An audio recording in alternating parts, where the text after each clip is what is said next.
Baik, kita akan segera mulai ya, Bapak dan Ibu.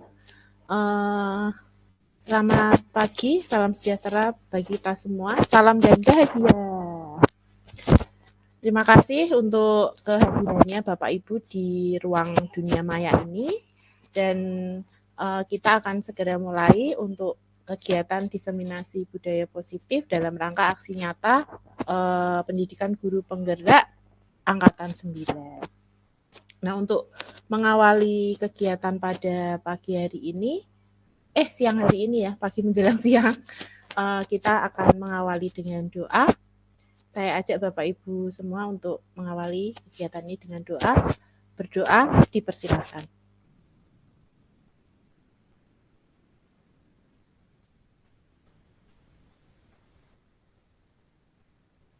Berdoa selesai.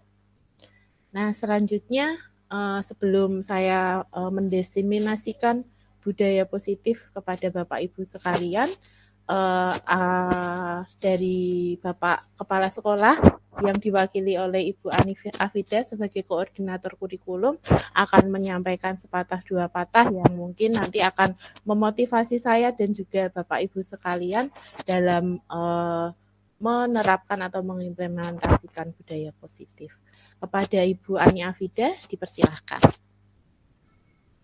Terima kasih atas waktunya Ibu Paulina, Bapak Ibu. Assalamualaikum warahmatullahi wabarakatuh. Waalaikumsalam warahmatullahi wabarakatuh. Ya, terhormat Bapak Ibu peserta Zoom diseminasi aksi nyata budaya positif. Pertama, marilah kita ucapkan alhamdulillah, puji syukur kita ucapkan kepada Tuhan Yang Maha Esa. Pada kesempatan yang berbahagia ini kita dapat bertemu dalam ruang secara daring pada acara diseminasi budaya positif.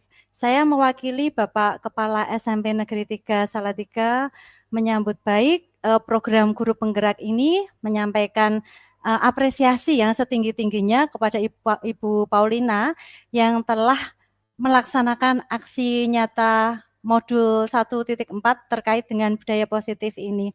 Dan besar harapan kami SMP Negeri 3 Salatiga dengan adanya aksi nyata ini dapat bermanfaat bagi semua pihak. Yang terpenting adalah bagi murid. Dan terlebih dari itu, untuk SMP Negeri 3 Salatiga, semoga dengan adanya diseminasi ini mampu merubah pandangan kita dari paradigma lama yang telah membudaya di sekolah menjadi paradigma baru, paradigma pendidikan yang berpihak kepada murid. Dan semoga diseminasi ini menjadi motivasi bagi guru-guru lain, baik dari SMP Negeri 3 Salatiga maupun di luar SMP Negeri 3 Salatiga tentunya untuk berkesempatan ikut program guru penggerak ini. Maka sekali lagi kepada Bu Paulina kami menyambut baik, semoga Bu Paulina mampu menjadi agen perubahan yang dapat mengimbaskan dan mempraktikkan praktik baik ini secara berkelanjutan dan konsisten. Saya rasa sambutan saya cukup sekian. Wassalamualaikum warahmatullahi wabarakatuh. Baik, terima kasih Bu Fida. Semoga memang apa yang menjadi harapan Bu Fida bisa benar-benar kami laksanakan juga ya, bisa berkelanjutan dan konsisten itu tadi. Baik, Bapak Ibu, untuk apa yang akan saya sampaikan kali ini adalah apa yang saya dapat selama mengikuti pendidikan guru penggerak ya Bapak Ibu, bukan bermaksud untuk menggurui atau saya lebih pintar, tidak, tapi saya hanya sekedar berbagi saja. Nanti jika ada sesuatu hal yang kurang pas atau mungkin kurang berkenan, mungkin nanti Bapak Ibu bisa menyampaikan kepada saya untuk perbaikan diri saya. Baik, langsung saja. Mengenai diseminasi budaya positif ini, apa saja yang akan saya sampaikan?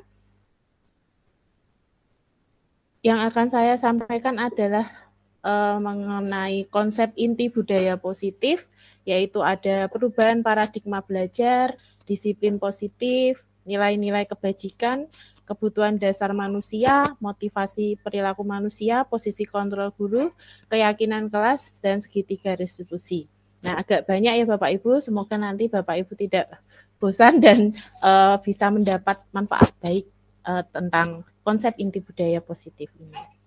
Baik, yang pertama mengenai pembelajaran dengan paradigma baru.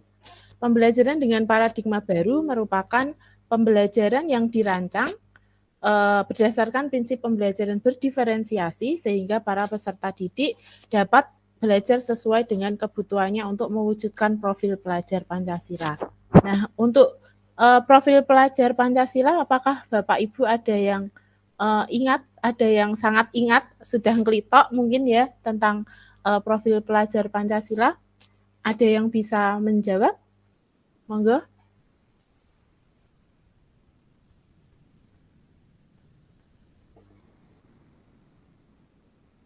Halo?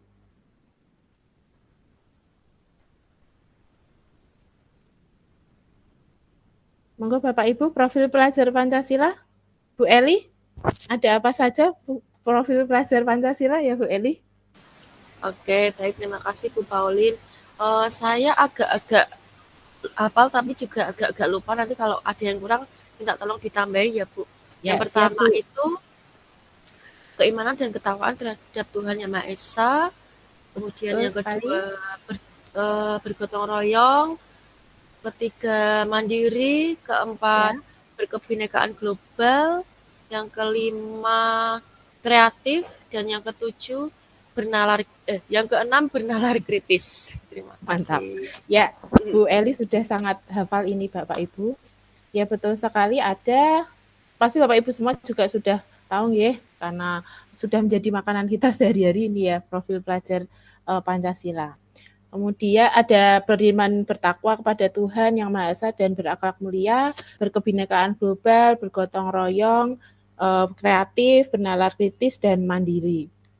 Nah, pembelajaran paradigma baru ini, di dalam pembelajaran paradigma baru ini, guru juga diharapkan bisa mewujudkan pembelajaran yang berpihak pada murid. Kalau selama ini mungkin kita seringnya mendominasi pembelajaran ya Bapak Ibu, tapi dengan paradigma baru, guru harus berpihak kepada murid. Kemudian yang kedua, guru juga hendaknya bisa menghadirkan pembelajaran yang menyenangkan. Kemudian tujuan untuk pembelajaran yang menyenangkan ini supaya anak-anak tidak merasa bosan dan pembelajaran itu sesuai dengan kebutuhan belajar anak. Yang ketiga, guru juga harus bisa menuntun murid sesuai kodrat zaman dan kodrat alam. Guru tidak boleh memaksakan kehendak, tapi harus menuntun, mengikuti, menghamba kepada murid seperti itu. Kemudian yang keempat, guru juga harus bisa menuntun murid untuk memiliki budi pekerti yang baik. Nah, berkaitan dengan budi pekerti yang baik ini bisa kita ciptakan dengan adanya budaya positif Bapak Ibu. Nah, dalam membangun budaya positif ini, sekolah dapat menyediakan lingkungan yang positif, aman, nyaman agar siswa mampu berpikir, bertindak, dan mencipta dengan merdeka, mandiri, dan bertanggung jawab. Nah, disiplin ini sangat berkaitan dengan kontrol guru terhadap siswa. Nah, selama ini ada miskonsepsi mengenai teori kontrol ya Bapak Ibu. Nah, jadi dari Dr. William Glasser dalam teori kontrol ini meluruskan beberapa miskonsepsi tentang makna kontrol. Yang pertama, ada ilusi guru mengontrol murid. Nah, pada dasarnya kita itu tidak dapat memaksakan murid untuk berbuat sesuatu jikalau murid tersebut memilih untuk tidak melakukannya. Walaupun tampaknya guru sedang mengontrol perilaku murid, hal demikian terjadi karena murid sedang mengizinkan dirinya untuk dikontrol. Saat itu bentuk kontrol guru menjadi kebutuhan dasar yang dipilih murid tersebut. Teori kontrol menyatakan bahwa semua perilaku memiliki tujuan, bahkan terhadap perilaku yang tidak disukai. Kemudian yang kedua, ilusi bahwa semua penguatan positif, efektif, dan bermanfaat. Penguatan positif atau bujukan atau bentuk-bentuk adalah bentuk-bentuk kontrol. Segala usaha untuk mempengaruhi murid agar mengulangi suatu perilaku tertentu adalah suatu usaha untuk mengontrol murid tersebut. Dalam jangka waktu tertentu, kemungkinan murid tersebut akan menyadari dan mencoba untuk menolak bujukan kita, atau bisa jadi murid tersebut menjadi tergantung pada pendapat sang guru untuk berusaha. Jadi tidak timbul dari dalam dirinya tapi karena bujukan tadi. Kemudian yang ketiga, ilusi bahwa kritik dan membuat orang merasa bersalah dapat menguatkan karakter. Menggunakan kritik dan rasa bersalah untuk mengontrol murid menuju pada identitas gagal. Mereka belajar untuk merasa buruk tentang diri mereka. Mereka mengembangkan dialog diri yang negatif. Kadangkala sulit bagi guru untuk mengidentifikasi bahwa mereka sedang melakukan perilaku ini, karena seringkali guru cukup menggunakan suara halus untuk menyampaikan pesan negatif. Yang keempat, ilusi bahwa orang dewasa memiliki hak untuk memaksa. Banyak orang dewasa yang percaya bahwa mereka memiliki tanggung jawab untuk membuat murid-murid berbuat hal tertentu. Apapun yang dilakukan dapat diterima selama ada sebuah kemajuan berdasarkan sebuah pengukuran kinerja. Itu pula orang dewasa akan menyadari bahwa perilaku memaksa tidak akan efektif untuk jangka panjang, dan sebuah hubungan permusuhan akan terbentuk. Karena dipaksa tadi mungkin akan timbul rasa tidak suka dan akhirnya terbentuk permusuhan. Nah, selanjutnya ada mengubah paradigma stimulus respon ke pendekatan teori kontrol. Ini menurut Stephen R. Covey, kita bisa lihat ada perbedaan antara stimulus respon dan teori kontrol. Nah, stimulus dan respon ini realitas kebutuhan kita sama, atau kalau teori kontrol realitas atau kebutuhan kita itu berbeda-beda. Kemudian semua orang melihat hal yang sama untuk stimulus respon, sedangkan teori kontrol itu setiap orang memiliki gambaran berbeda. Yang ketiga, kita mencoba mengubah agar berpandangan sama dengan kita.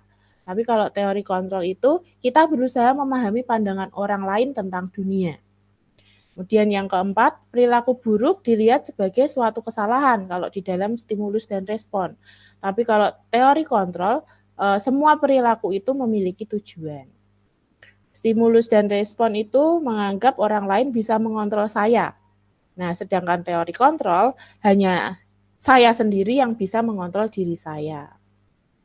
Kemudian dalam stimulus respon saya bisa mengontrol orang lain, sedangkan teori kontrol Anda tidak bisa mengontrol orang lain atau saya tidak bisa mengontrol orang lain.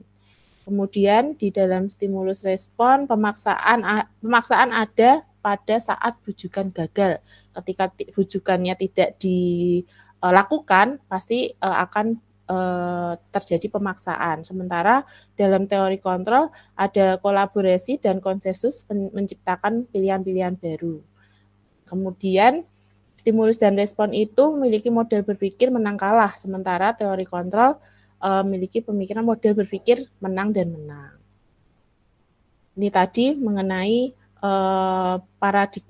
pembelajaran paradigma baru, hal-hal yang berkaitan dengan paradigma baru. Yang sebelumnya tentang stimulus dan respon, kita diharapkan bisa lebih menggunakan ke teori kontrol ini. Selanjutnya, yang kedua ada disiplin positif. Nah, ketika Bapak Ibu mendengar kata disiplin, apa yang dibayangkan atau yang ada di dalam benak Bapak Ibu ya? Disiplin. Ketika mendengar kata disiplin, ya Bu Ani Afida.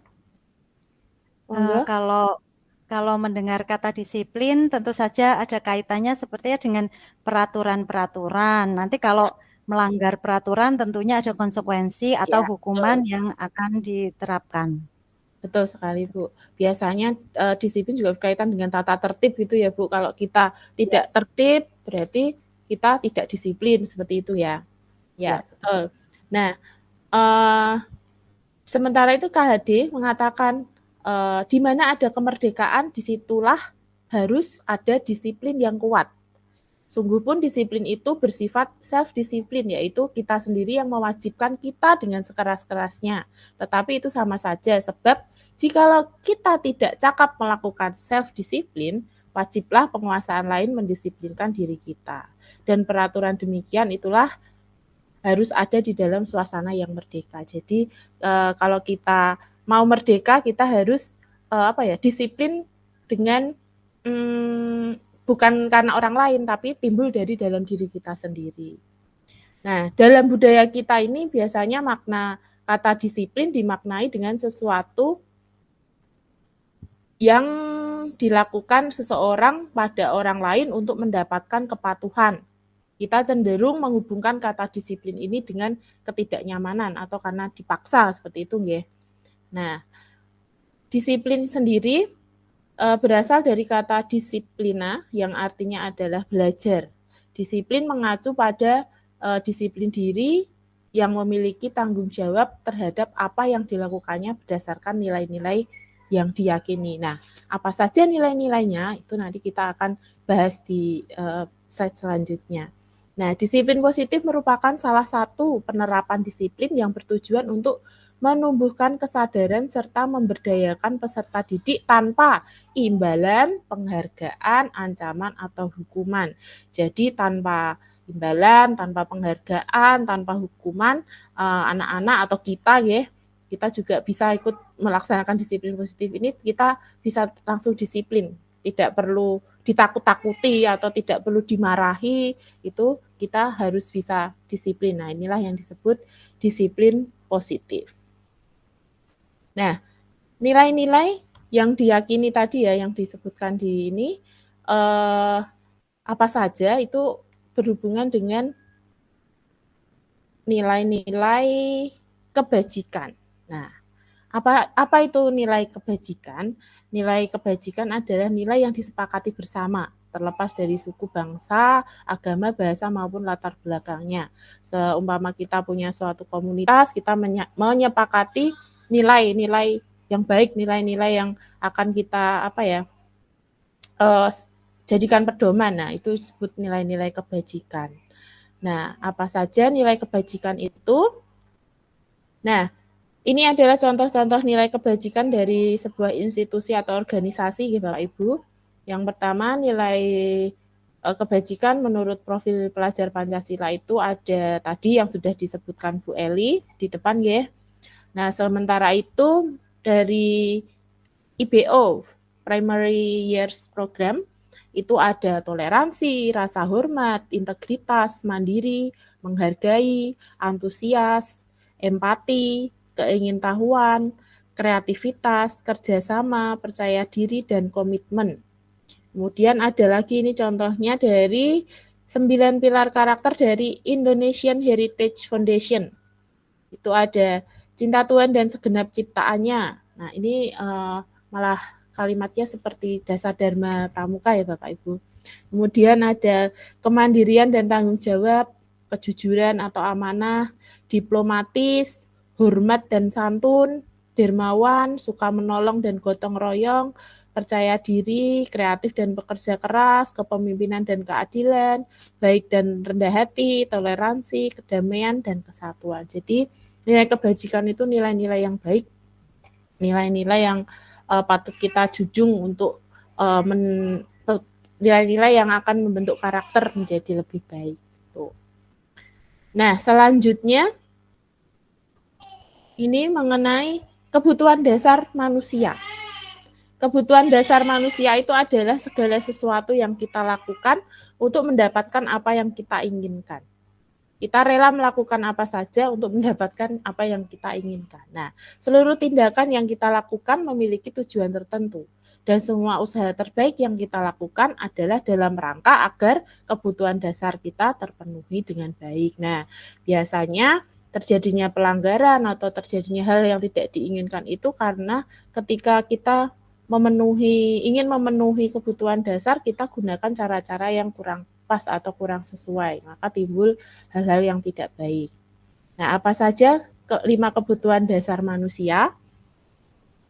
Yang pertama, ada kebutuhan untuk bertahan hidup. Itu ada makanan, pakaian, tempat tinggal, keamanan, kesehatan.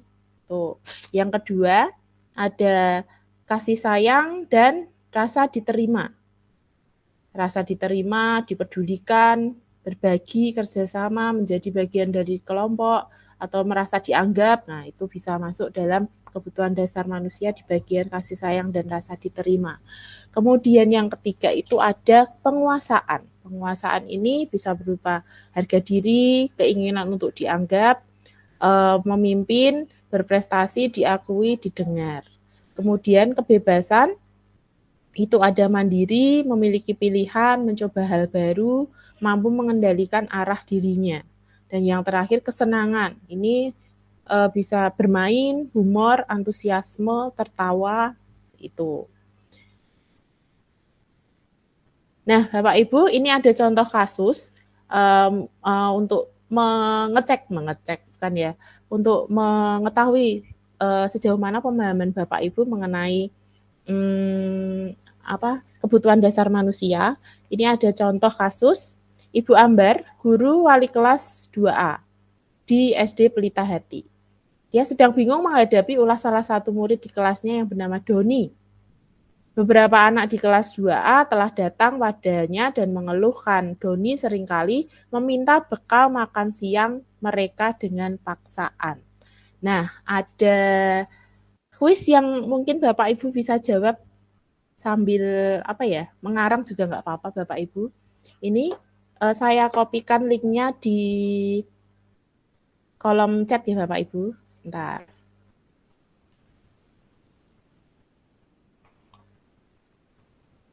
Mohon bersabar Bapak Ibu.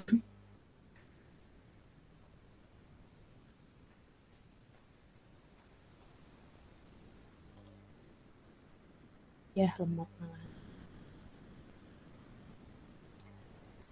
Bapak Ibu sudah pernah menggunakan Quizzes nggih? Kalau belum mungkin bisa dibuka dulu, membuat akun dulu, mendaftar akun nggih.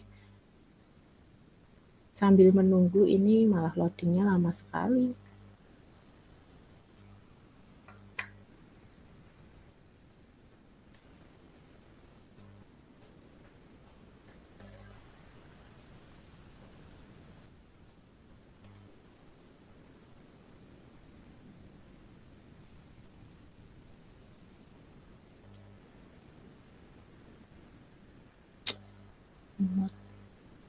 Sebentar Bapak Ibu.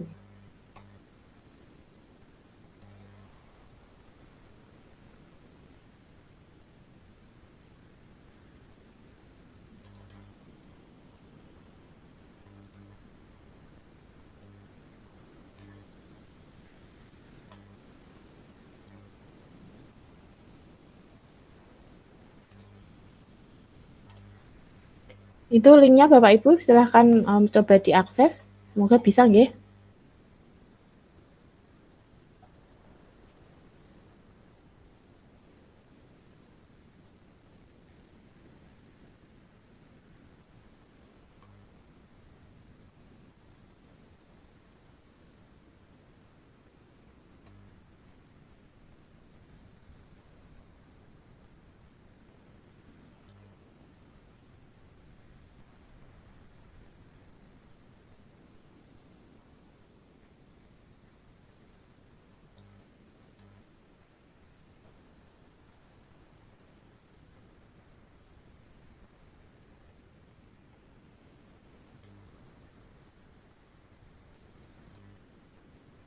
Sudah ada yang bisa masuk Bapak Ibu?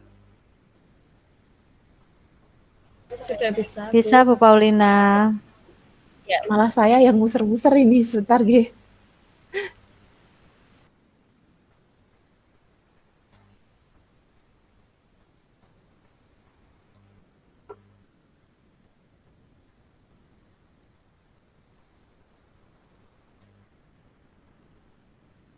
Masih muter-muter.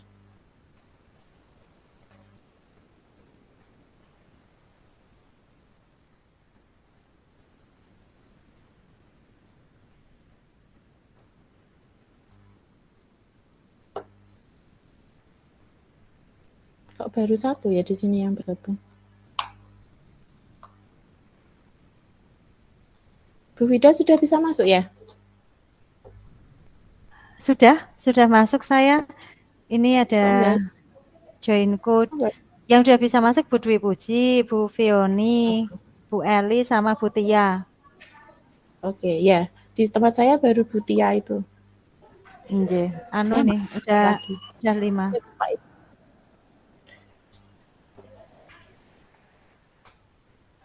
Monggo yang lain masih ditunggu mencoba kuisis tentang kebutuhan dasar manusia. Jika ada kasus seperti tadi, itu jika anak bersikap seperti ini berarti dia memenuhi kebutuhan apa?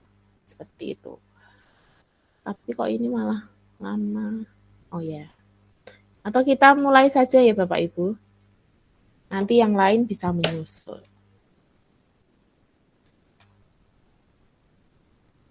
Ada yang bergabung. Monik.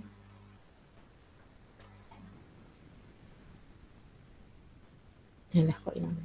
Baik, kita mulai.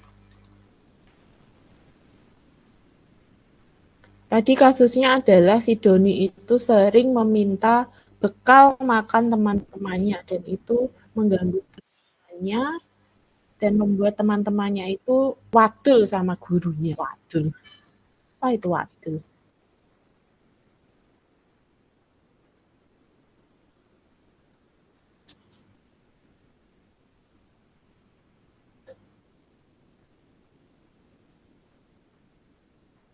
Oh ya, Bu Monik sebentar.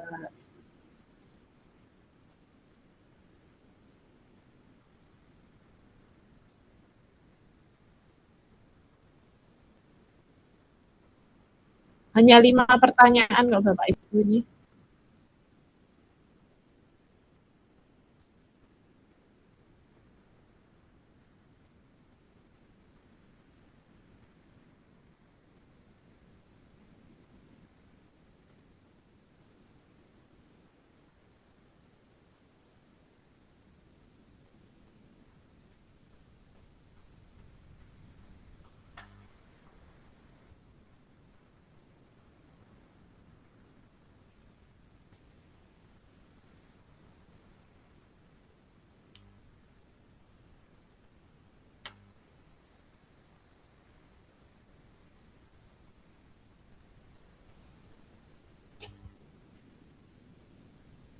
Ya, Bu Vida sudah selesai?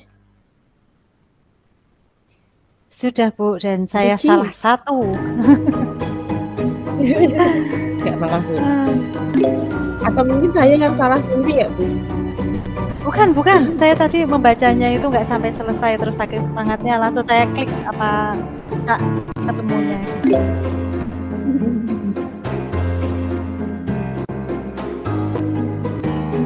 Juaranya Bu Puji ya. Iya, Bu Puji memang luar biasa. Karena kebutuhan Bu Puji sudah terpenuhi. Itu kebetulan saya bawa jawabannya ya. Akan kasih sayang Bu Puji.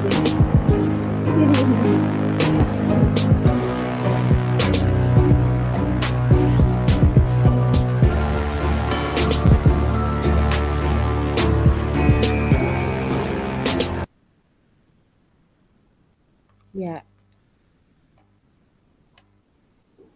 Baik.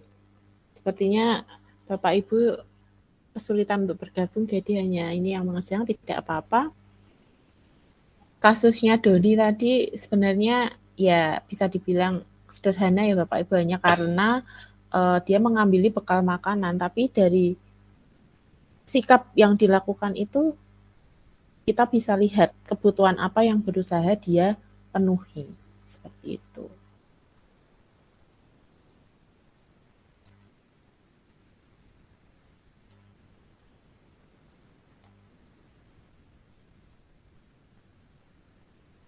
Ya, masih ada yang mengerjakan.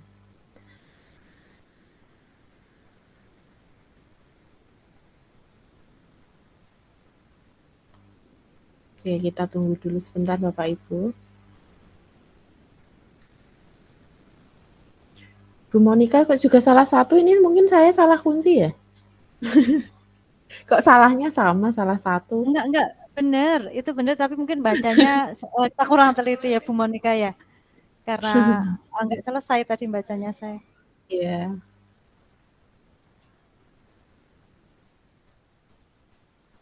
Oke.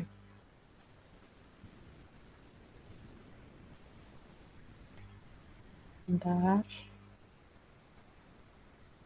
Baik. Kita bahas sebentar nih Bapak Ibu dari sikap yang dilakukan Doni tadi. Mana ini kok nggak muncul?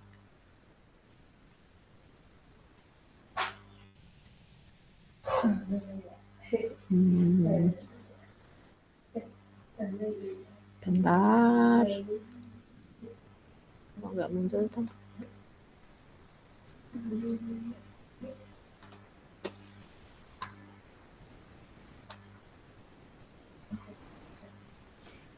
Bu Paulina, mohon izin ke belakang sebentar ya.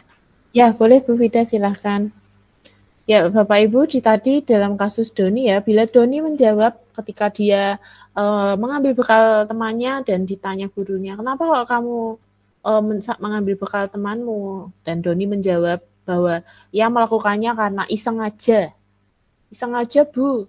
Dia senang melihat wajah teman-temannya yang lucu-lucu menurut dia ketika bekalnya diambil. Padahal teman-temannya pasti sebel ya. Nah, itu berarti Doni ingin memenuhi kebutuhan akan kesenangan. Dia karena senang melihat teman-temannya, ekspresi teman-temannya itu menurut dia lucu. Jadi dia mencoba memenuhi kebutuhan akan kesenangan. Kemudian jika Doni merasa menjawabnya karena dia itu merasa bosan dengan bekal makanan yang dibawakan ibunya dari rumah. Mungkin ini ibunya memberikan bekal sama telur tiap hari, jadi dia bosan gitu Bapak Ibu. Nah, ini dan maka dari itu dia ingin mencoba makanan teman-temannya yang beraneka ragam. Dia penasaran dengan makanan yang dibutuhkan makanan yang dibawa teman-temannya itu menurut dia kok menarik. Nah, dia pengen karena dia bosan dengan makanan yang dibawa oleh ibunya. Nah, makanya dia ingin berusaha memenuhi kebutuhan akan kebebasan. Tuh.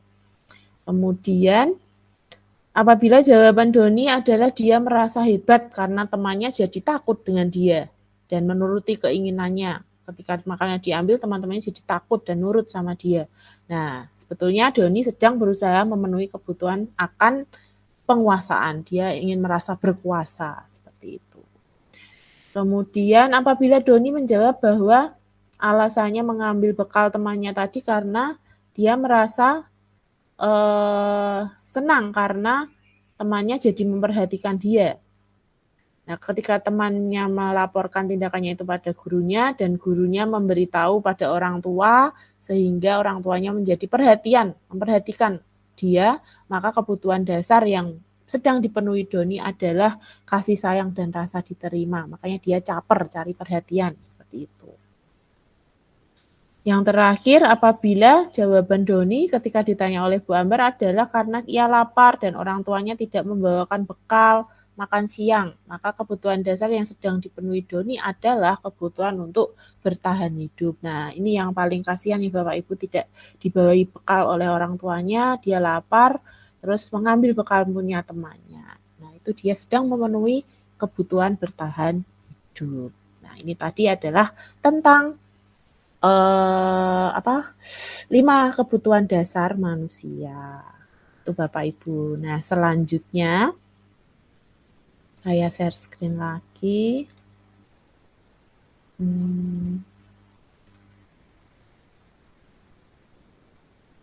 Selanjutnya adalah motivasi perilaku manusia. Ketika manusia berperilaku itu pasti ada motivasi atau yang mendasari. Nah, motivasi itu bisa timbul dari dalam diri, bisa juga dari luar dirinya. Nah, yang diharapkan adalah setiap kita berperilaku itu motivasinya adalah motivasi intrinsik atau dari dalam ya Bapak Ibu.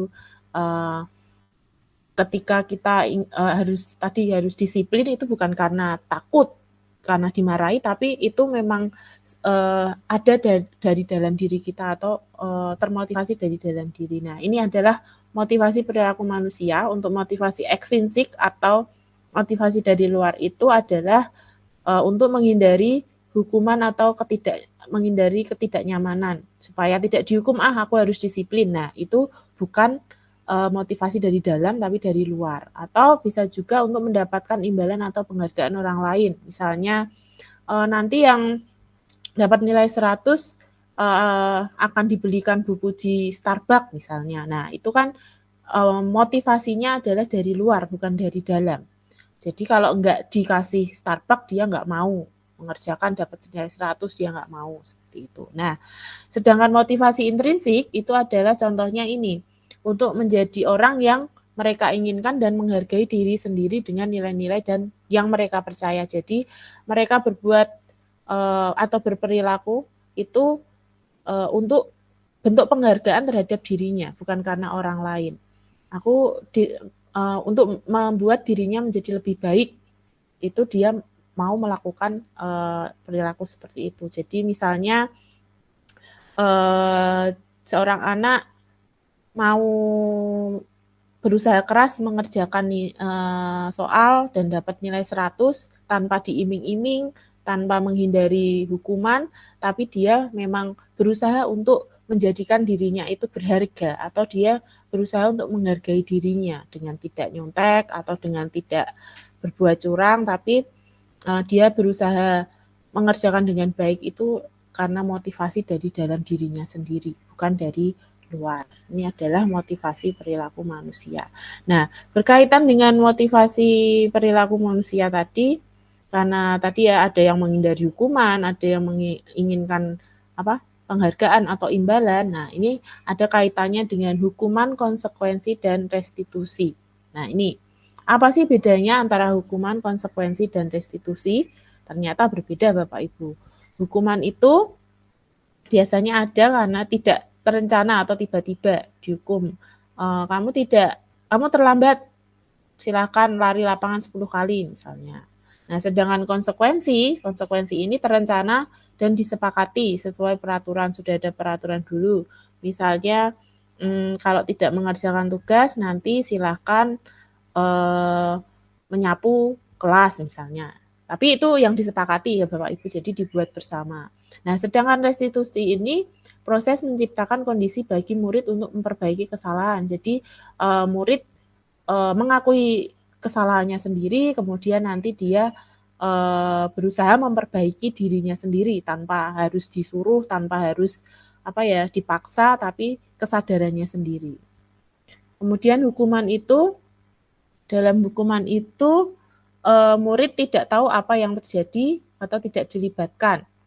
Nah, kalau konsekuensi ini murid tetap dibuat tidak nyaman, sedangkan restitusi ini proses kolaboratif yang mengajarkan murid untuk mencari solusi sendiri. Kemudian hukuman itu bersifat satu arah, jadi biasanya guru yang menghukum murid, tapi mungkin sekarang sudah jarang ada guru yang menghukum murid. Sedangkan konsekuensi itu sikap guru memonitor murid, cuma mengingatkan mungkin memonitor, mengingatkan kalau kamu salah ya konsekuensinya ini. Nah, itu. Nah, hukuman ini bisa berupa hukuman fisik, psikis, bisa juga verbal nih Bapak Ibu, dengan ucapan, perkataan itu juga bisa menghukum. Nah, ini bedanya hukuman, konsekuensi, dan restitusi. Kemudian ini Bapak Ibu, mungkin Bapak Ibu ada yang bisa menjawab kalau ada kasus seperti ini. Mencatat 100 kali di dalam buku kalimat, saya tidak akan terlambat lagi karena terlambat ke sekolah. Jadi karena terlambat disuruh menulis 100 kali, saya tidak akan terlambat lagi, saya tidak akan terlambat lagi. Nah, itu termasuk hukuman, konsekuensi, atau restitusi Bapak Ibu? Sepemahaman Bapak Ibu. Hukuman, Bu. Nah, hukuman Ibu. Hukuman. Kenapa kok hukuman, Bu Monik? Karena itu mengintimidasi ya, terus mencatat 100 kali di buku kalimat ya, itu kan satu arah, ya itu. Ya bisa, karena atau tapi kalau mungkin ini sudah disepakati atau memang dari awal gurunya sudah menentukan kalau kamu terlambat, kamu harus mencatat 100 kali di buku, saya tidak akan terlambat lagi. Kalau sudah disepakati itu jadinya konsekuensi ya Bapak Ibu. Tapi kalau ini terjadinya tiba-tiba, gurunya langsung kamu harus nyatet 100 kali, itu baru disebut hukuman. Ya. Selanjutnya ini, lari mengelilingi lapangan basket 2 kali karena terlambat. Apa Bapak Ibu? Hukuman, Fisik. Bu. Ya. Tergantung Bu, tergantung mapelnya. Tergantung mapelnya. Ya ini Kalau yang nyuruh guru olahraga karena terlambat ya berarti tetap hukuman ya. Hukuman itu kan tadi disebutkan biasanya fisik, melibatkan fisik. iya. Tuh. Kemudian membersihkan coretan yang dibuatnya di meja tulis. Biasanya dengan tipek itu ya, nyoret-nyoret tipek atau nyoret pakai pulpen. Konsekuensi dari apa yang sudah dia lakukan. Kemudian murid diminta push up 15 kali karena tidak menggunakan masker. Hukuman. Lanjut, murid meminta maaf karena terlambat mengumpulkan tugas dan segera menyusul untuk mengumpulkan apa ini tugas. Restitusi. Ya. Sekali. Nah, ini yang diharapkan kita bisa melakukan restitusi ya Bapak Ibu. Konsekuensinya sudah mulai ditinggalkan, tapi kita harus menuju ke restitusi. Artinya anak-anak dibuat sadar untuk mengakui kesalahannya. Gitu. Oke, sebentar. Ya, selanjutnya.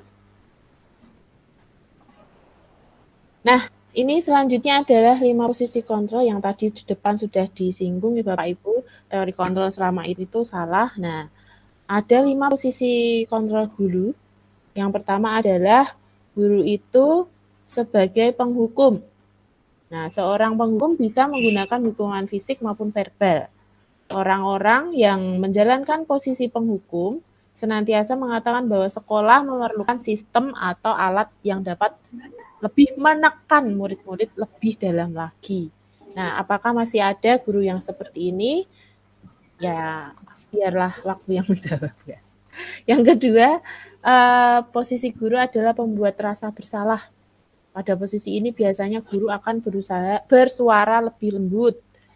Pembuat rasa bersalah akan menggunakan keheningan yang membuat orang lain merasa tidak nyaman, bersalah atau rendah diri. Walaupun dengan hening, tapi itu membuat tidak nyaman. Seperti itu. Yang ketiga, itu guru sebagai teman. Guru pada posisi ini tidak akan menyakiti murid, namun akan tetap berupaya mengontrol murid melalui persuasi.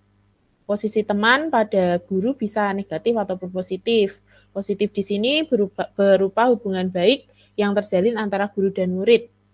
Guru di posisi teman menggunakan hubungan baik dan humor untuk mempengaruhi seseorang. Nah, biasanya saya memposisikan diri di sini Bapak Ibu sebagai teman.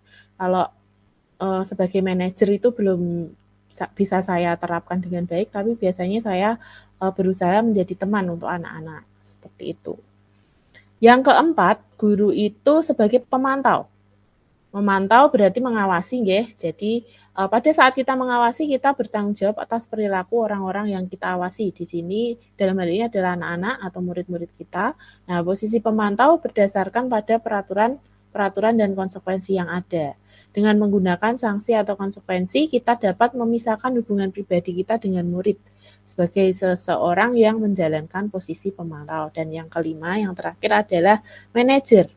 Manajer adalah posisi di mana guru berbuat sesuatu bersama dengan murid, mempersilahkan murid mempertanggungjawabkan perilakunya, mendukung murid agar dapat menemukan solusi atas permasalahannya sendiri. Nah, yang diharapkan sekarang ini kita bisa memposisikan diri sebagai manajer ya Bapak Ibu. Jadi kita berkolaborasi dengan murid dan mengajak murid untuk bisa mempertanggungjawabkan perilakunya, mencari solusinya sendiri, seperti itu. Nah, contoh, ini Bapak Ibu ada contoh, kasusnya adalah murid tidak mengikuti pembelajaran, tetapi malah jajan di kantin. alias membolos nih Bapak Ibu. Ini pernah saya alami, tapi di sini saya kemarin itu belum bisa memposisikan diri sebagai guru seorang manajer, tapi malah sebagai penghukum. Ini sebuah pengakuan. Nah, jika yang dilakukan guru adalah memberikan ini, kamu berdiri di depan kelas selama 1 jam, berarti posisi guru adalah sebagai apa Bapak Ibu? Penghukum. Ya, Hukum. Sebagai ya. penghukum. Iya. Berdiri di depan kelas adalah suatu bentuk hukuman. Kemudian, nih, kalau saya bilang, berapa kali ibu harus memberitahu kamu? Kamu selalu saja mengecewakan ibu. Ini posisinya Membuat sebagai rasa apa? bersalah. Membuat rasa bersalah. Dengan kalimat yang walaupun halus dalam keadaan yang hening, tapi ini bisa membuat anak merasa bersalah. Bersalah. Ya, yang ketiga, ayo dong ikuti aturan sekolah. Tolong bantu ibu ya sekali ini. Ya sudah, tidak apa-apa. Lain kali jangan seperti ini lagi ya. Ini berarti guru sebagai Seorang Teman. teman. ya seorang teman. Nah, ini biasanya kalau guru seperti ini nanti muridnya jadi seenaknya sendiri, Bapak Ibu. Kemudian kamu sudah melanggar peraturan sekolah, kamu tahu konsekuensinya. Setelah ini kembali ke kelas dan jangan ulangi ya. Nah, ini mengingatkan kamu sudah tahu konsekuensinya. Berarti guru sebagai Pemantau. Memantau. ya, pemantau. Dan yang terakhir, apakah kamu tahu kesalahanmu? Bagaimana kira-kira kamu memperbaiki kesalahanmu? Adalah posisi kontrol, yaitu sebagai manajer. Nah, Bapak Ibu sendiri selama ini apakah sudah menjadi manajer atau penghukum atau pembuat merasa bersalah, pemantau atau teman Bapak Ibu? Kalau saya tadi sudah mengakui saya pernah menjadi penghukum, saya berusaha menjadi teman, tapi yang manajer ini belum bisa saya terapkan dengan baik. Mungkin ada pengalaman dari Bapak Ibu yang sudah menerapkan manajer atau malah penghukum. Tidak apa-apa Bapak Ibu, nanti tidak saya laporkan kok. Monggo, bisa berbagi Bu Monik? Saya lapor sendiri nanti. Iya, melaporkan sebagai apa Bu? Selama ini Bu Monik sebagai apa? Dalam ya, terima kasih Ibu Pauline. Berbagi pengalaman, kalau selama ini memang saya sering berada di posisi sebagai teman. Karena saya berpikir kalau saya berposisi sebagai teman itu murid akan merasa nyaman, tetapi sejauh ini saya tetap memberikan batasan-batasan ya. Jadi mereka terus tidak istilahnya terus jadi melunjak gitu, enggak. Kalau saya berusaha untuk jadi teman tetapi tetap dengan batasan-batasan tertentu gitu. Kalau penghukum seingat saya belum pernah.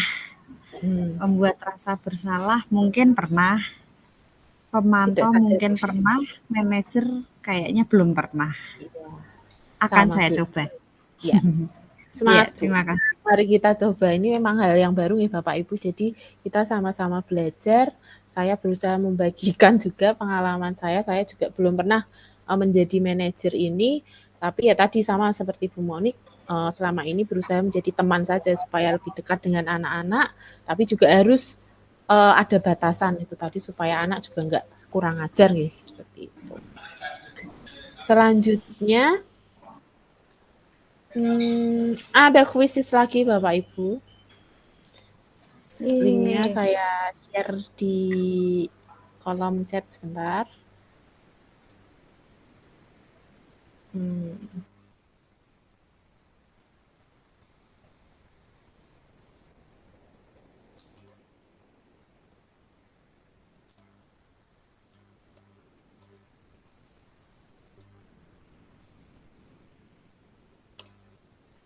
Ya, sudah saya share Bapak Ibu, monggo silakan dicoba.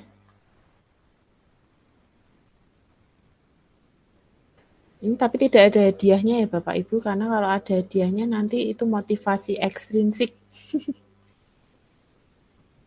Saya juga nolak kok.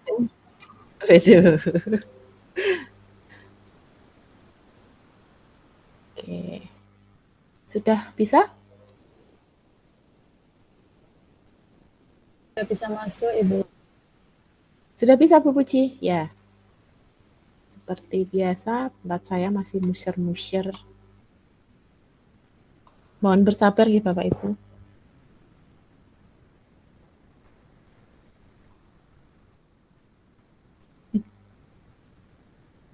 Ya, selamat bergabung Bu Sita. Terima kasih sudah meluangkan waktunya di sela-sela rapat untuk bergabung.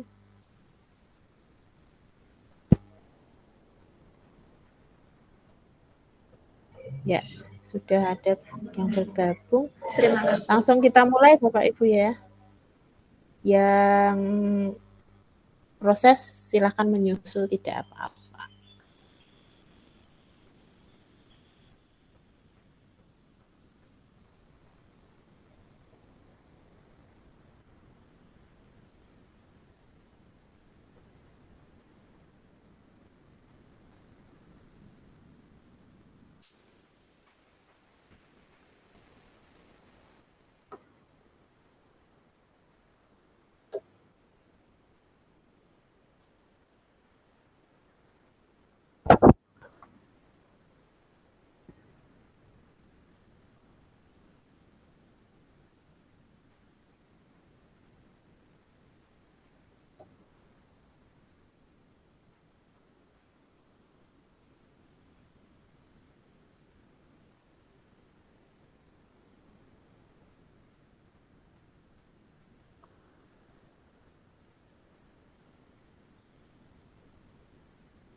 Okay.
Ya, sudah ada yang selesai. Sebentar, saya coba share screen biar terekam di Google Meet-nya.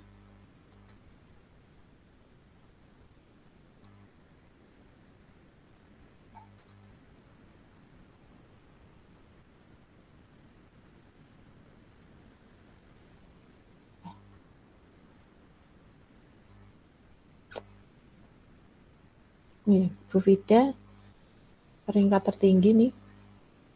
Tapi tidak ada hadiah ya, Bu. Nanti karena itu motivasi ekstrinsik jadinya. Atau nanti mau es teh, Bu? Iya, yang jumbo ya, tolong, please. Siap. Es teh jumbo. Siap, Bu.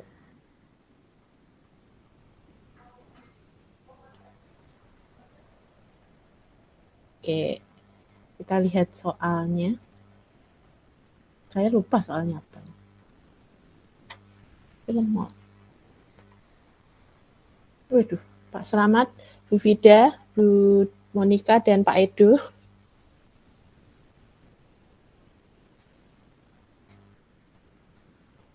Kita lihat pertanyaannya. Nah, ya ini. Patuhi aturan saya atau awas. Nah, ini ancaman ini ya Bapak Ibu. Ini adalah guru sebagai penghukum. Kemudian, Adi, kamu ini bagaimana ya? Kamu sudah berjanji dengan ibu tidak akan terlambat lagi. Kamu kenapa ya sering sekali mengecewakan? Ibu benar-benar kecewa sekali. Ini adalah membuat merasa bersalah. Tapi membuat merasa bersalah tadi ya, bahasanya itu halus, lembut, tapi itu menohok seperti itu. Kemudian ini, Adi, ayolah, bagaimana sih kamu? Kemarin kamu sudah janji ke ibu, bukan? Kenapa terlambat lagi? Nah, ini adalah posisinya sebagai teman. Kemudian ini ada percakapan. Adi, tahukah kamu jam berapa kita memulai? Tahu, Bu? Ini terlambat ya, Bapak Ibu. Ini di sini dia guru sebagai pemantau.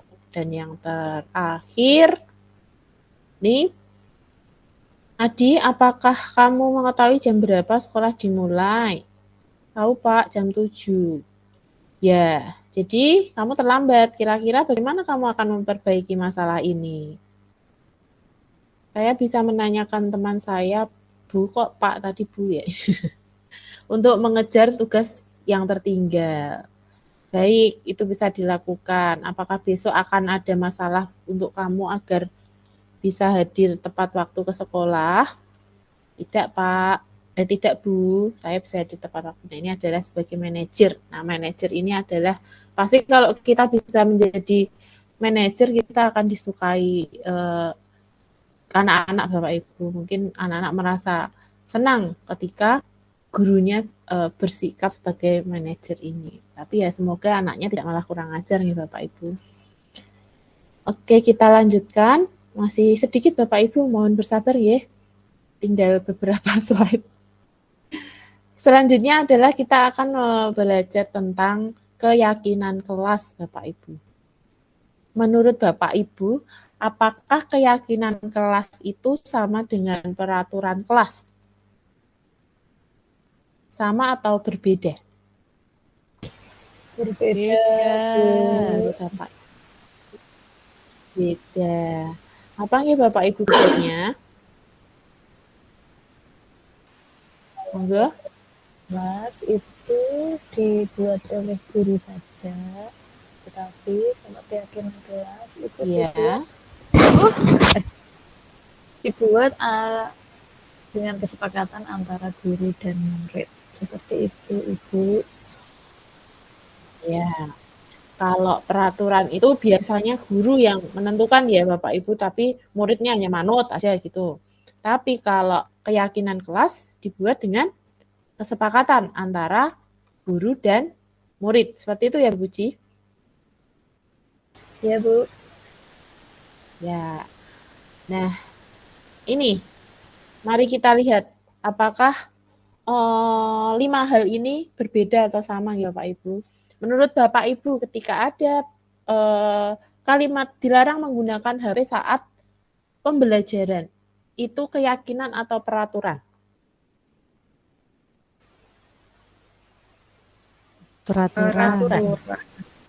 Peraturan. Kemudian mengerjakan ulangan dengan jujur. Keyakinan. Percaya dan menghormati orang lain serta barang miliknya. Keyakinan. Tidak boleh makan saat mengikuti kegiatan pembelajaran. Peraturan. Menggunakan HP dengan bijak. Keyakinan. Ya. Nah, bisa dilihat di sini yang menurut saya cara membedakannya itu adalah peraturan itu menggunakan kalimat-kalimat negatif ya Bapak, itu kalimat yang agak memerintah tuh, tanda seru. Dilarang menggunakan HP. Nah, ini merupakan peraturan. Kemudian tidak boleh makan saat mengikuti kegiatan pembelajaran atau jangan berisik, itu juga peraturan. Tapi kalau keyakinan itu lebih ke kalimat-kalimat positif dan di dalamnya itu ada nilai-nilai kebajikan yang disepakati. Seperti ini, mengerjakan ulangan dengan jujur. Nah, di sini kita lihat jujur ini merupakan salah satu nilai kebajikan. Kemudian percaya dan menghormati orang lain. Nah, di sini juga ada kata menghormati.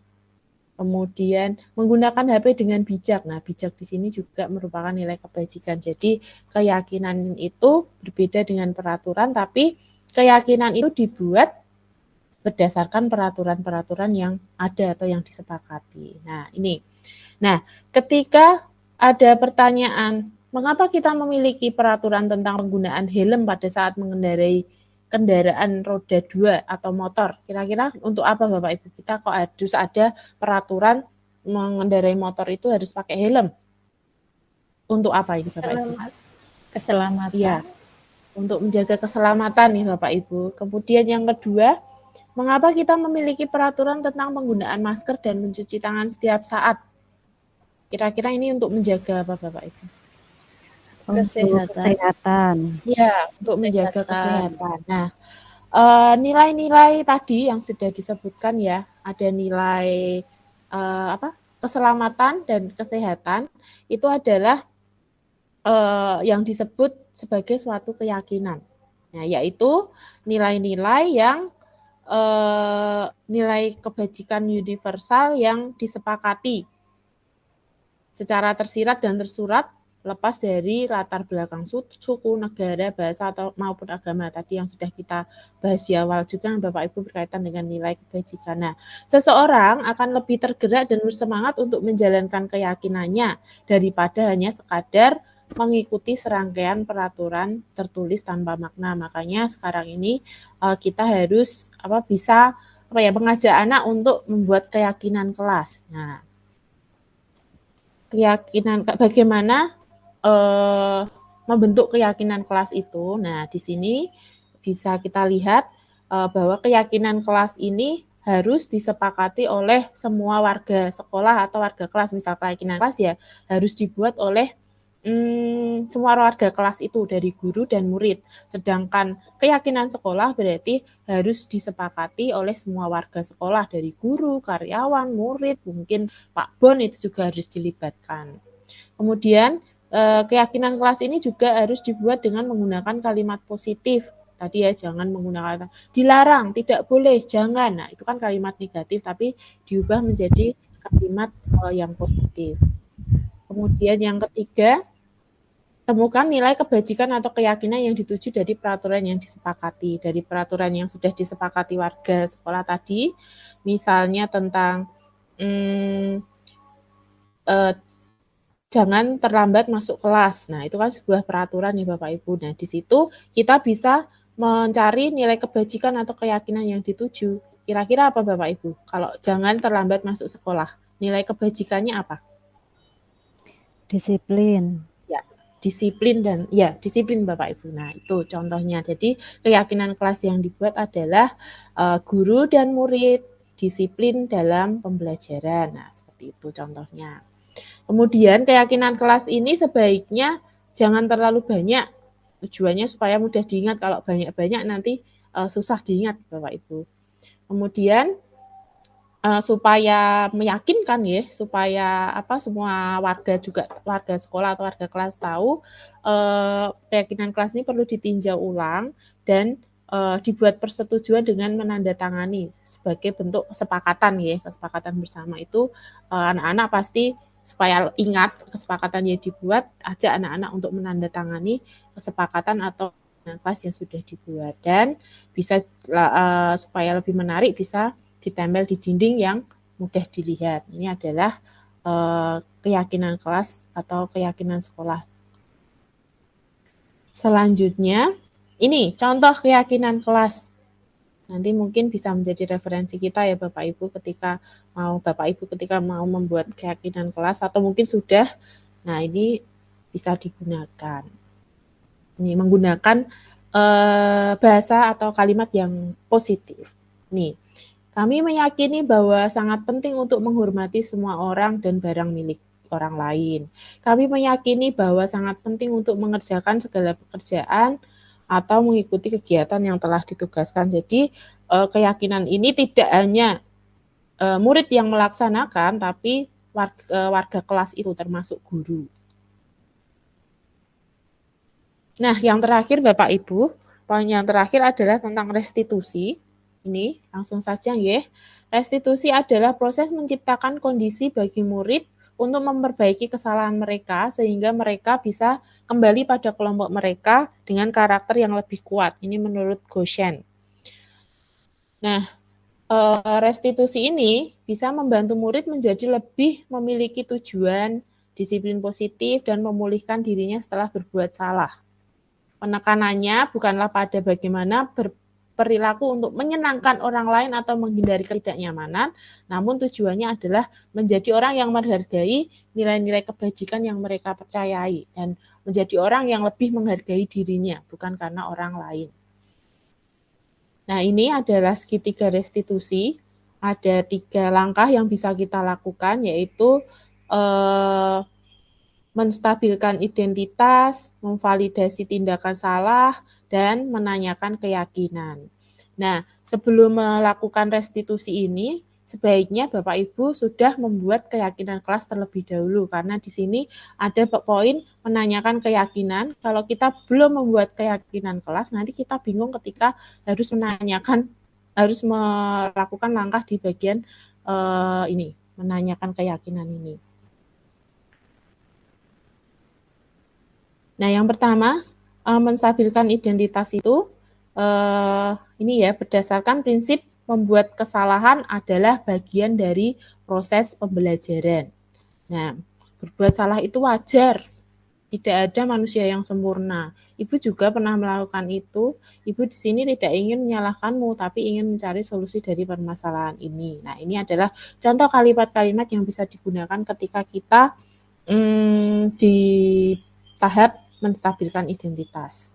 Yang kedua, validasi tindakan yang salah. Nah, berdasarkan prinsip setiap perilaku berupaya memenuhi suatu kebutuhan tertentu. Setiap perilaku itu dilakukan ada tujuannya, ada alasannya. Nah, alasannya apa? Nah, kita bisa menggunakan kalimat ini untuk memvalidasi tindakan yang salah. Kamu pasti punya alasan mengapa melakukan hal itu. Padahal kamu bisa melakukan yang lebih buruk dari hal ini ya. Kamu patut bangga karena telah melindungi sesuatu yang penting bagimu. Nih. Yang ketiga, ini menanyakan keyakinan. Berdasarkan prinsip teori kontrol bahwa pada dasarnya kita termotivasi secara intrinsik. Nah, menanyakan keyakinan ini supaya anak-anak bisa bersikap, berperilaku berdasarkan apa yang mereka yakini dari dalam dirinya, bukan karena orang lain. Nah, ini apa keyakinan kelas kita? Nah, ketika kita bertanya seperti ini kan kita harus sudah membuat keyakinan kelas terlebih dahulu ya Bapak Ibu. Nah, kemudian nilai-nilai apa yang telah disepakati bersama? Seperti apa gambaran kelas yang ideal menurut kamu? Kamu ingin menjadi orang seperti apa? Nah, inilah yang disebut segitiga restitusi. Nah, terkait dengan keyakinan kelas dan restitusi, kemarin saya sudah mencoba menerapkannya di kelas nih Bapak Ibu, sudah membentuk keyakinan kelas, dan ini saya juga sudah mengajak beberapa guru untuk membuat keyakinan kelas. Dulu awalnya saya sudah pernah membuat keyakinan kelas, tapi ternyata salah Bapak Ibu, karena yang saya buat adalah malah peraturan kelas.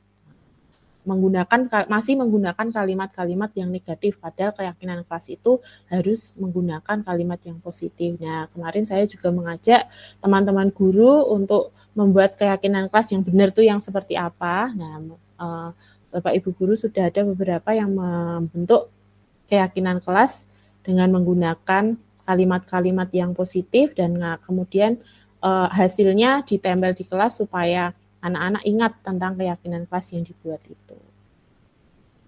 Nah, saya juga sudah mencoba menerapkan segitiga restitusi. Apakah terdengar suaranya Bapak Ibu? Video? Saya membalas ajakan bahasanya Bu Pauline. Terdengar, Bu. Ya. Terdengar, Bu. Ya. Jawaban itu menurutmu salah atau tidak? Iya, Bu, salah. Ya, setiap orang itu pasti pernah melakukan kesalahan ya, Sat. Nah, tapi Bu Pauline yakin pasti kamu punya alasan. Kenapa kok kamu sampai membolos jam pelajaran Bu Pauline? Apa alasannya? Saya mengantuk dan pagi, lalu saya ke kantin. Saya mau masuk ke kelas tapi diajak bolos sama teman. Oh, kamu memangnya tidak sarapan? Tidak, Bu. Oke. Nah, Satria masih ingat nggak keyakinan kelas kita yang sudah kita buat dulu? Masih, Bu. Nah, dari keyakinan kelas yang sudah kita buat itu, kira-kira yang Satria lakukan tadi membolos tadi sudah sesuai dengan keyakinan kelas yang kita buat? Belum. Keyakinan kelas mana yang belum dilaksanakan Satria dengan baik? Saya belum disiplin dan belum bertanggung. Ya, berarti Satria sudah paham ya bahwa ada keyakinan kelas yang belum ditaati atau belum dilakukan Satria, yaitu Satria belum bertanggung jawab dan belum disiplin. Nah, kira-kira Satria punya solusi nggak dengan masalah ini? Saya minta maaf, Bu. Saya sudah membolos di jam yang terpaling. Saya tidak mengulanginya lagi. Saat akan minta izin dulu ke Bu Pauline untuk mencuci muka dan makan sedikit. Mungkin jika diizinkan, ketika saya merasa ngantuk dan lapar, saya juga tidak akan mudah terpengaruh dengan teman yang mengajak membolos. Oke, ya. Nah, itu lebih baik Satria kalau memang Satria mengantuk atau Satria lapar, silakan izin dulu ke siapapun gurunya ya, tidak hanya Bu Pauline, minta izin aja, Pak saya ngantuk, izin cuci muka, Bu saya lapar, boleh makan sebentar Bu, sedikit saja. Nah, itu akan lebih baik ya. Oke, nah saya apresiasi solusi yang sudah disampaikan Satria. Semoga kedepannya Satria tidak seperti ini lagi ya, dan Satria bisa menjadi pribadi yang baik. Oke, nah sebentar lagi jam pelajaran siapa? Oke, silakan Satria bisa kembali ke kelas, ikuti pelajaran dengan baik ya. Terima kasih, Bu. Ya.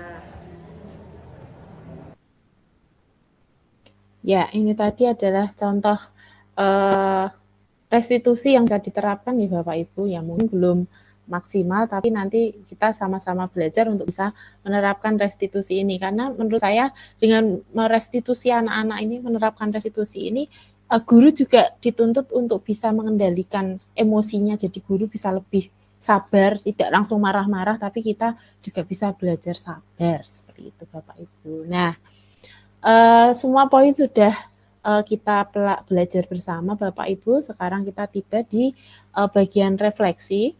Nah, di sini ada 3 pertanyaan yang nanti Bapak Ibu bisa jawab melalui Padlet ya Bapak Ibu. Ini linknya saya kopikan di kolom chat. Sebentar.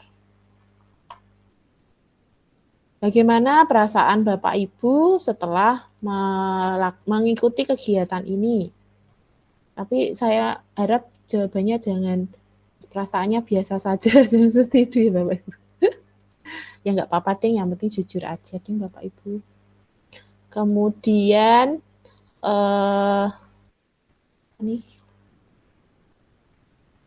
hal baru apa atau pemahaman baru apa yang Bapak Ibu dapatkan setelah mengikuti diseminasi ini?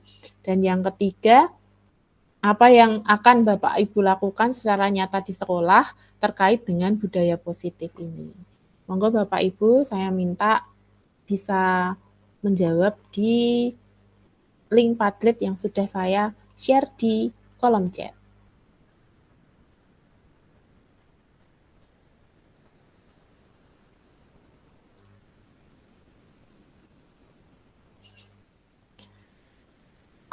Ya, di bagian atas bisa diberi nama Bapak Ibu kalau berkenan, tapi kalau malu ya tidak diberi nama, tidak apa-apa Bapak Ibu.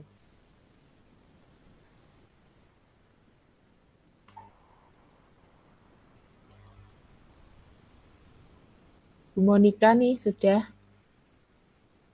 perasaannya bahagia banget, tenane Bu. Habis jajan apa kok bahagia?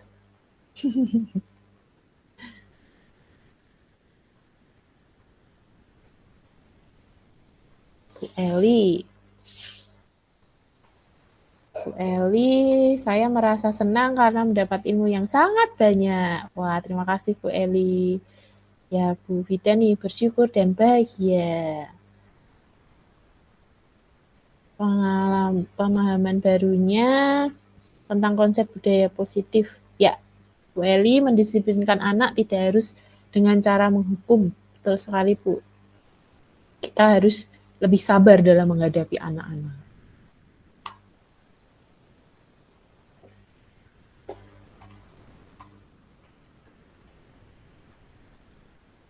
Ya, baik. Masih ada yang mengetik. Kita tunggu sebentar ya.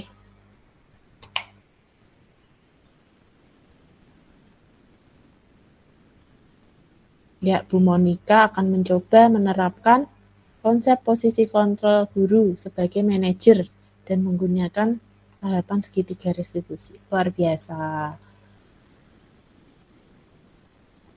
Ya. Baik. Sambil menunggu, ada yang terkendala Padletnya Bapak Ibu? Bu Sita itu. Bu Sita? Bisa nggak Bu Sita? Terkendala keamanan. Kalau nggak bisa ditulis di kolom chat juga tidak apa-apa Bapak Ibu. Ini saya juga sambil belajar Padlet ini Bapak Ibu. Baru ini saya menggunakan Padlet. Ya, terima kasih jempolnya Bu Eli. Oh, Bu Puji terlempar. Bagaimana Bu Puji? Padletnya terkendala? Bu Puji terlempar kemana? Iya, ke hatinya Pak Puji. Bu Puji nge-lag atau kelaparan atau ngeleh. Oh iya. Jam makan siang. Oh iya, ini sudah kok Bapak Ibu, sudah. Baiklah. Sambil menunggu Bu Puji mengisi Padletnya, saya demikian ya presentasi diseminasi yang saya sampaikan. Banyak masih banyak kekurangan mungkin Bapak Ibu, banyak kesalahan, banyak materi mungkin yang melenceng atau enggak pas. Nah, saya mohon maaf. Semoga apa yang kita pelajari selama kurang lebih 1 jam ini bisa bermanfaat bagi kita semua. Kita bisa menjadi guru yang baik, guru yang bergerak, tergerak, dan menggerakkan, dan bisa menerapkan tadi segitiga restitusi sehingga kita bisa melayani anak dengan baik, bisa memenuhi kebutuhan belajar anak, kita bisa menerapkan pembelajaran berpihak pada murid, dan kita jangan lelah untuk menghamba pada murid. Ya. Baik Bapak Ibu, mau sekali lagi terima kasih atas kehadirannya dan mohon maaf apabila terdapat banyak kekurangan, kesalahan, kata-kata yang tidak berkenan, tolong dimaafkan. Nah, untuk mengakhiri diseminasi ini, kalau tadi kita awali dengan doa, mari kita juga tutup kegiatan ini dengan doa. Mari kita berdoa. Berdoa dipersilahkan.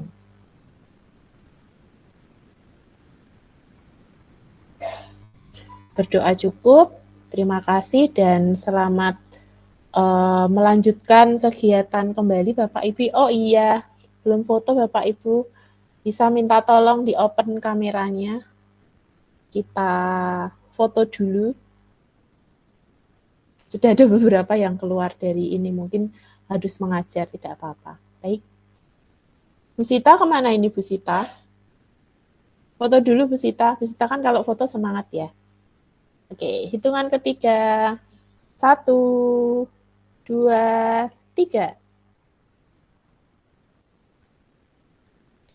Oke. Lagi ya. Sekali lagi. Sekali lagi kita foto-foto-foto. Gayanya ikuti Bu Monik. Oke, 1, 1, 2, 3. Oke, terima kasih Bapak Ibu. Monggo yang keburu ada kegiatan bisa live chat. Sama-sama. Terima kasih Bu Paulina, sukses. Sehat selalu, Paulina. Ya, terima kasih. Sampai Sukses selalu bertemu buat lagi. semuanya.